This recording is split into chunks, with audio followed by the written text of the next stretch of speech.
Hi, நான் தான் Narendran. Welcome to மூஞ்சல் அறிவியல் களஞ்சியம். இன்னைக்கு நம்ம ஒரு வகையான சயின்டிஃபிக் டாபிக்ஸ்லாம் பார்க்க போகிறது இல்லை.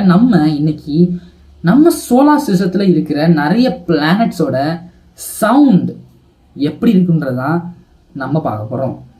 பட் இதுக்கு முன்னாடி உங்ககிட்ட ஒரு எக்ஸ்பிளைன் பண்ணிடுறேன். எப்படி பிளானட்ஸோட சவுண்ட்ஸை நம்ம ரெக்கார்ட் பண்ணன்றதை சொல்லிடுறேன். அண்ட் ஸ்பேஸில் சவுண்டால் ப்ரொபோகேட் பண்ண முடியாது.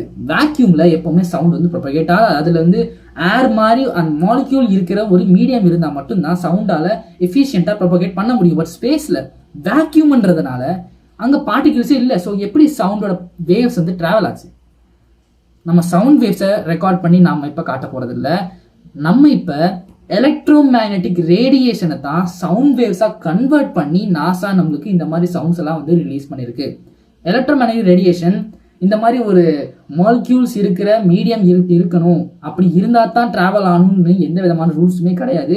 அது வேக்யூம்லேயும் போகும், பெர்ஃபெக்ட் வேக்யூம்லேயும் போகும், ஏர்லையும் போகும், தண்ணியிலையும் போகும், சாலிட்ல கூட போகும். ஸோ அதுக்கு பிரச்சனையே கிடையாது. எந்த மீடியமில் வேணாலும் அது ஈஸியாக போகும் எலக்ட்ரோமேக்னெட்டிக் ரேடியேஷன். ஸோ அதைத்தான் நம்ம இப்போ சவுண்ட் வேவ்ஸாக கன்வெர்ட் பண்ணி நம்ம இப்போ சவுண்ட்ஸாக கேட்க போகிறோம். ஸோ பார்த்து என்ஜாய் பண்ணுங்கள். கேட்டு என்ஜாய் பண்ணுங்கள். Please wear headphones for better experience.